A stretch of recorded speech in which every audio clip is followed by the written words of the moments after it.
This is the Dallas Morning News. It's Monday, April 13th. Mostly cloudy and a little warmer than the past few days with a high in the mid-80s. There's a slight chance of some rain throughout the day. Clouds will linger into the evening with a low of 69. Here are today's headlines. Columbus Aviators head coach Ted Ginn Jr. took to social media on Sunday to address his recent arrest in North Texas. In a post on X, Ginn described the situation as a serious mistake, and he vowed to take full responsibility for his actions. Ginn, a former NFL wide receiver, was arrested by the Euless Police Department over the weekend and is facing a charge of driving while intoxicated. He was booked into Tarrant County Jail on Saturday and released the same day. Ginn's team was in North Texas to face the Dallas Renegades on Sunday at Frisco's Toyota Stadium. With Ginn unavailable to coach, Aviators offensive coordinator Todd Haley assumed the team's head coaching duties against the Renegades. Ginn said his focus remains on coaching the Aviators. The United Football League has not announced when Ginn will return to the Columbus team's sidelines. In other news, in less than a month, Frisco voters will weigh in on an open mayoral seat for the first time in almost a decade. Former council members Shauna Sowell and John Keating, retired business owner Rod Vilhauer, and former Frisco ISD board president Mark Hill are vying to succeed incumbent mayor Jeff Cheney, who is term limited. In Frisco, where only about 13% of land has not been zoned, the type of developments the new mayor and city council will approve are top of mind for many residents this election cycle.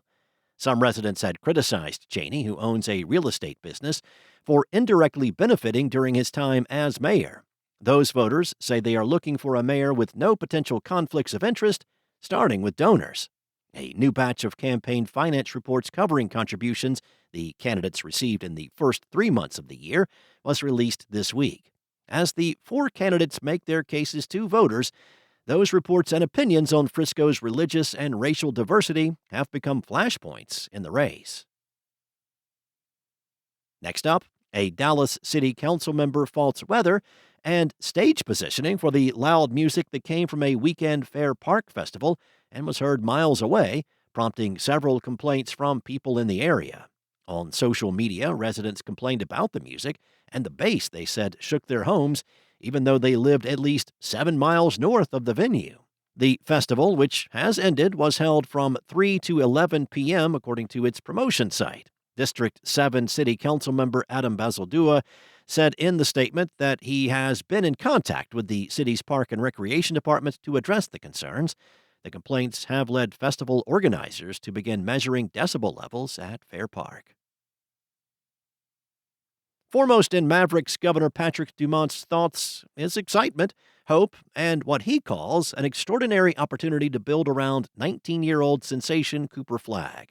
But with the Mavericks finishing their regular season with a 26-56 record after a 149-128 win over Chicago on Sunday, Dumont also is acutely aware that a state of the franchise discussion is in order with the Dallas Morning News and, by extension, the fans.